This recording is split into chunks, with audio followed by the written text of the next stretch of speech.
Assalamualaikum warahmatullahi wabarakatuh. Saya mahasiswa S2 Pendidikan Olahraga yang bernama Muhammad Aziz Jalantuni, NIM 24199038. Saya bakal memaparkan hasil ujian tengah semester mata kuliah metodologi olahraga. Soal bagian pertama, pilihan ganda. Apa tujuan dari tinjauan literatur dalam sebuah penelitian? Jawabannya, tujuan utama dari tinjauan literatur dalam sebuah penelitian adalah menentukan jenis data yang akan dikumpulkan. Yang pilihan ganda nomor 2, desain penelitian yang berfokus pada pengumpulan data di satu waktu tertentu untuk menjelaskan sesuatu variabel disebut penelitian longitudinal. Nomor 3, metode penelitian kualitatif yang mengkaji secara mendalam pengalaman individu dengan menggunakan wawancara atau observasi disebut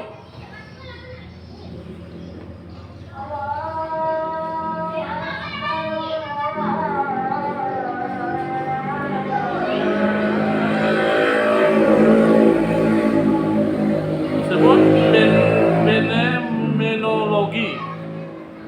Nomor 4, sampling non-probabilitas yang memilih sampel berdasarkan kemudahan akses dan kedekatan tersebut disebut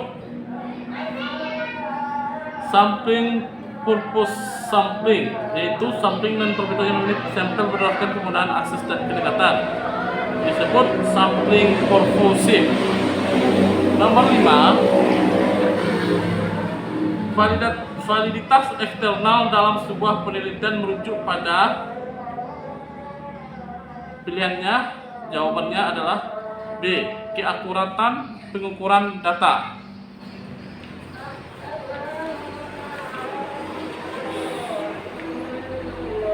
Soal bagian B,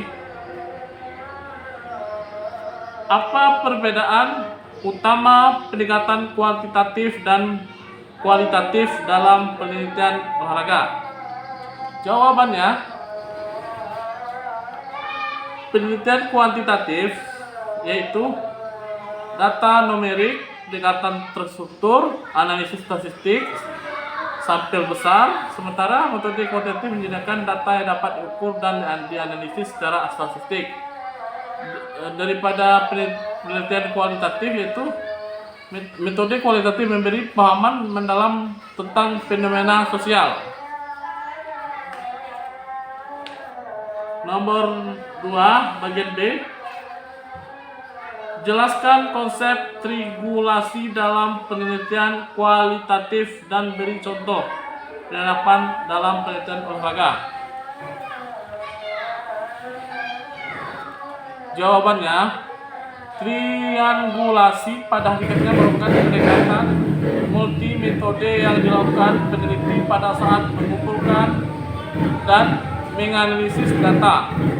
Ini dasarnya adalah bahwa fenomena yang teliti dapat dipahami dengan baik sehingga diperoleh kebenaran tingkat tinggi. Jika didekati dari berbagai sudut pandang, memotret fenomena tunggal dari sudut pandang yang berbeda-beda akan memungkinkan diperoleh tingkat kebenaran yang handal. Karena itu, triangulasi ialah usaha mengecek kebenaran data atau informasi yang diperoleh peneliti dari berbagai sudut pandang yang berbeda dengan cara mengurangi sebanyak mungkin bias yang terjadi pada saat pengumpulan dan analisis data. Sebagaimana diketahui dalam penelitian kualitatif, peneliti itu sendiri merupakan instrumen utamanya. Karena itu, kualitas penelitian sangat tergantung pada kualitas diri peneliti.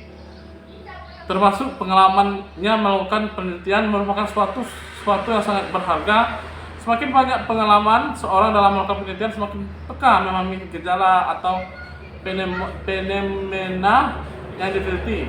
Namun demikian,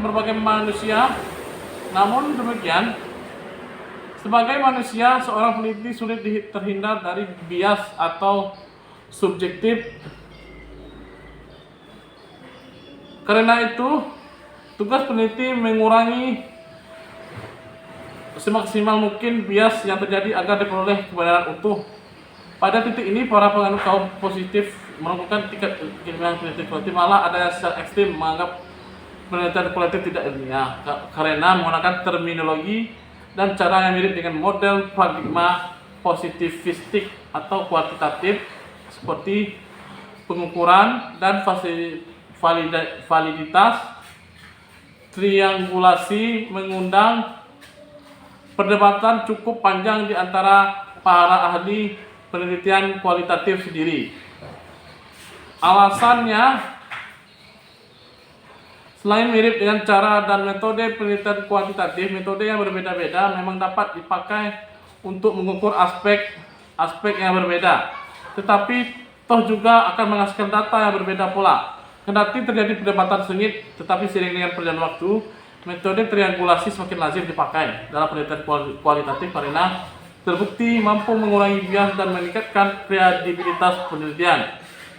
Contoh penerapannya yaitu peneliti member-cek kembali ketika peneliti mengambil data wawancara atau survei objek peneliti yang sehingga sudah mendapat data tersebut, peneliti harus menguji dengan triangulasi. Nomor 3, apa yang dimaksud dengan variabel independen dan variabel dependen? Variabel independen merupakan variabel yang menentukan arah perubahan tertentu dan berada dalam posisi lepas dari pengaruh variabel tergantung. Variabel dependen adalah variabel yang dipengaruhi oleh variabel bebas. Contoh, jika Anda ingin mengetahui pengaruh waktu belajar terhadap nilai ujian, waktu belajar adalah variabel dependen, dan untuk dependen contohnya prestasi. Belajar siswa karena dia bisa diukur oleh sekolah dan diambil oleh siswa. Nomor 4, mengapa reliabilitas penting dalam peneliti kuantitatif? Bagaimana cara mengukur reliabilitas suatu instrumen penelitian? Sangat penting. Reliabilitas diukur dikarenakan sangat berkaitan dengan uji validitas konsep saling berhubungan. Ketika penelitian wajib uji validitas dan uji reliabilitas. Contoh uji reliabilitas instrumen dengan menggunakan rumus alpha Cronbach karena instrumen penelitian ini berbentuk angket dan skala bertingkat. Rumus alpha Cronbach sebagai berikut.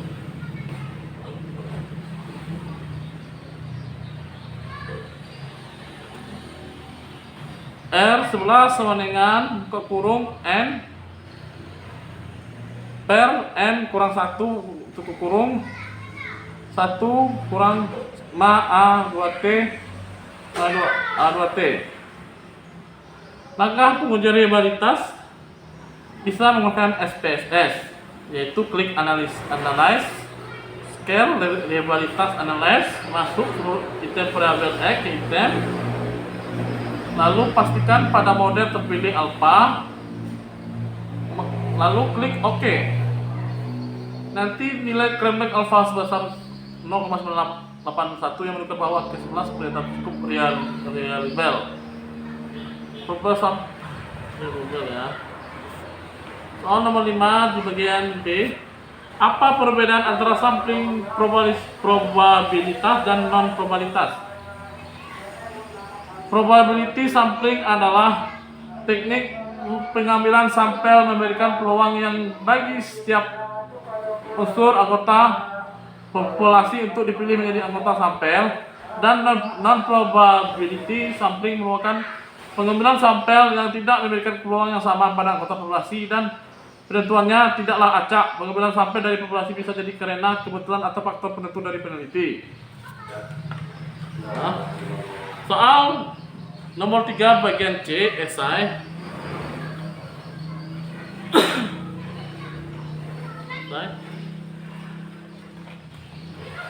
Pentingnya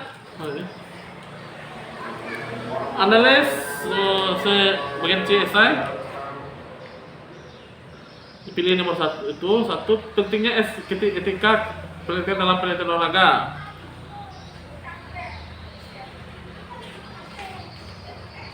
Jawabannya, aspek etika yang harus diperhatikan oleh peneliti adalah kejujuran. Dikarenakan peneliti harus jujur, harus mengumpulkan, menganalisis, dan menyajikan data.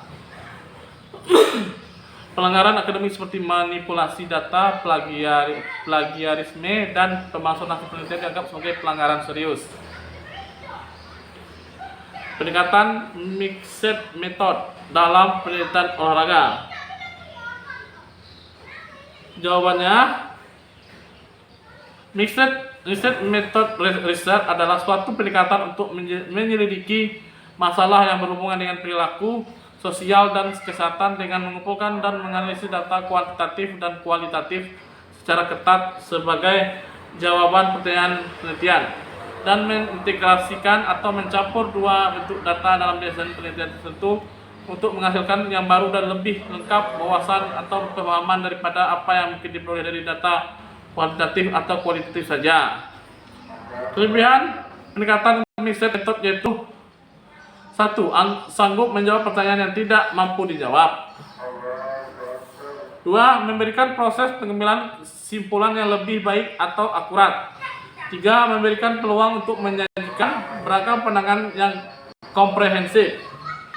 Contohnya, topik penelitian menggunakan metode mixed method, survei sikap siswa terhadap penerapan nilai-nilai olahraga pada kegiatan ekstrakurikuler olahraga di SMP 02 Buku tahun 2024. Nomor 4, bagian D, soal bagian D, studi kasus. Yang pertama, studi kasus penelitian korelasional di pendidikan olahraga. Anda adalah seorang peneliti yang ingin mengetahui hubungan antara motivasi berolahraga dan prestasi akademik pada mahasiswa di Fakultas Ilmu Keolahragaan. Desain penelitian apa yang cocok digunakan? Jelaskan variabel yang akan diukur, instrumen diperlukan, metode mengumpulkan data. Bagaimana Anda akan menginterpretasikan hasil penelitian jika menggunakan korelasi positif? Jawabannya, desain penelitian yaitu penelitian korelasional. Variabel yang akan diukur: variabel bebas independen, motivasi olahraga, dan variabel terikat dependen, prestasi akademik. Instrumen: kuesioner motivasi olahraga dan data prestasi akademik. Metode pengumpulan data: kuesioner motivasi berolahraga dibagikan kepada mahasiswa untuk diisi oleh sampel, dan data prestasi akademik yang didapat dari pihak terkait. Menginterpretasikan hasil penelitian. Jika hasil korelasi positif signifikan, maka dapat disebutkan terdapat hubungan antara motivasi berolahraga dan prestasi akademik. Maka didapatkan kesimpulan, semakin tinggi motivasi berolahraga mahasiswa, maka semakin baik pula prestasi yang didapatkan. Studi kasus nomor 2 bagian D. Nomor 4, studi kasusnya, validitas dan reliabilitas dalam penelitian kuesioner. Dalam penelitian menggunakan kuesioner untuk mengukur tingkat kebenaran. Fisik, mahasiswa seorang peneliti perlu memastikan kuesioner yang digunakan valid dan reliable. Jelaskan langkah-langkah yang perlu diambil untuk memastikan validitas dan reliabilitas kuesioner tersebut. Bagaimana validitas dan reliabilitas pada hasil penelitian?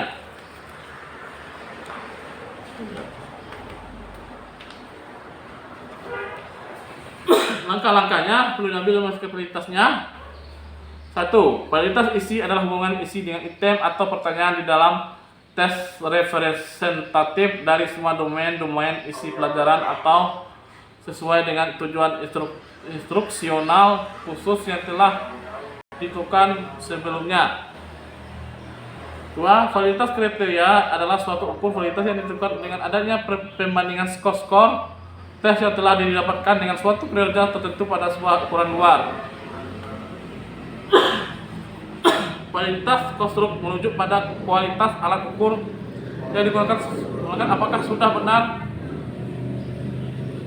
menggambarkan konstruk teoritis yang digunakan sebagai dasar operasionalisasi ataukah belum. Langkah-langkah yang perlu diambil untuk memastikan reliabilitas ialah tes retake reliability, yaitu metode ini mengukur konsistensi hasil dengan mengulang pengukuran menggunakan instrumen yang sama pada dua waktu yang berbeda. Interreliability uji ini mengukur sejauh mana penilaian yang berbeda memberikan penilaian yang konsisten ketika menggunakan instrumen yang sama. Selanjutnya, internal consistency reliability. Metode ini mengukur konsistensi hasil dalam satu set item yang diukur biasanya menggunakan koefisien alpha Cronbach. Parallel form reliability ialah uji ini mengukur konsistensi hasil antara dua bentuk instrumen yang berbeda tetapi setara. Validitas dan reliabilitas dapat mempengaruhi hasil penelitian. Bahwa hasil penelitian akurat dan dapat dipercaya, penelitian yang valid dan lebih kredibel dan dapat diterima oleh komunitas. Hasil penelitian yang valid dan reliabel dapat digunakan sebagai dasar untuk pengambilan keputusan yang tepat.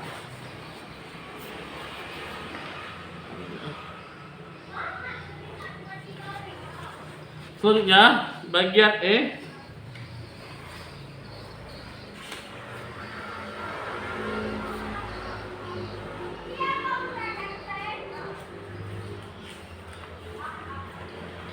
Baik, analisis data. Jawabannya analisis data soal analisis data kuantitatif dalam penelitian pendidikan olahraga. Seorang mahasiswa pendidikan olahraga, Anda melakukan penelitian kuantitatif tentang pengaruh latihan fisik terhadap tingkat kebugaran mahasiswa. Data yang dikumpulkan meliputi hasil uji P2Max sebelum dan setelah intervensi. Jelaskan langkah-langkah yang Anda lakukan dengan menganalisis data tersebut dan sebutkan metode statistik yang sesuai. Bagaimana Anda menyebutkan hasil data yang Anda analisis? Pertama, pemeriksaan data. Kedua, cek konsistensi, yaitu pastikan tidak ada data yang tidak masuk akal, seperti nilai P2Max negatif atau nilai yang jauh dari atas rata-rata. Dua, identifikasi outlier, data yang sangat jauh dari data lain bisa mempengaruhi hasil analisis identifikasi, dan putuskan apakah akan menghapus atau mengubah data outlier. Coding data, jika ada data kategori misalnya jenis kelamin, kode menjadi angka untuk memudahkan analisis. Nomor dua, analisis deskriptif. Hitung statistik dasar, hitung rata-rata, standar deviasi minimum dan maksimum untuk nilai P2Max sebelum dan setelah intervensi. Visualisasi data, buatlah tabel distribusi frekuensi dan grafik, misalnya histogram untuk melihat gambaran umum data. Uji normalitas dan uji hipotesis dan ukuran efeknya. Hitung ukuran efek untuk mengetahui berapa besar pengaruh latihan fisik intensif terhadap peningkatan P2Max. Nilai Cohen memberikan gambar tentang kekuatan hukum antara variabel. Interpretasi hasil. Setelah melakukan analisis, Anda dapat menarik kesimpulan berdasarkan hasil uji statistik dengan ukuran efek. Yang pertama, jika terdapat perbedaan signifikan, arah perbedaan jika rata-rata P2Max setelah intervensi lebih tinggi secara signifikan dibandingkan yang sebelum intervensi, maka dapat disimpulkan bahwa latihan fisik intensif efektif meningkat P2Max. Dua, besar pengaruh. Nilai Cohen akan menunjukkan berapa besar pengaruh tersebut. Nilai yang lebih besar menunjukkan pengaruh yang lebih kuat. Nomor dua, jika tidak terdapat perbedaan signifikan, tidak ada pengaruh, yaitu berdasarkan data yang ada tidak dapat disimpulkan bahwa latihan fisik intensif yang dilakukan memberikan pengaruh signifikan terhadap peningkatan P2Max. Contoh kesimpulannya, hasil analisis menunjukkan bahwa terdapat peningkatan signifikan pada nilai P2Max setelah melakukan latihan fisik intensif. T30 sama dengan 2,56, P lebih besar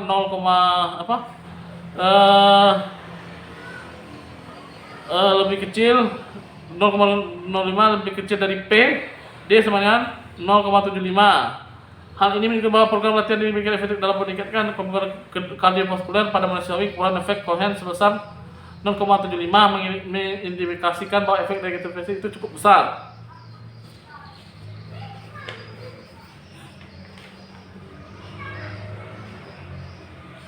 Dan cukup sekian saya memaparkan hasil jawaban saya menjawab hasil ujian tengah semester mata kuliah metodologi penelitian.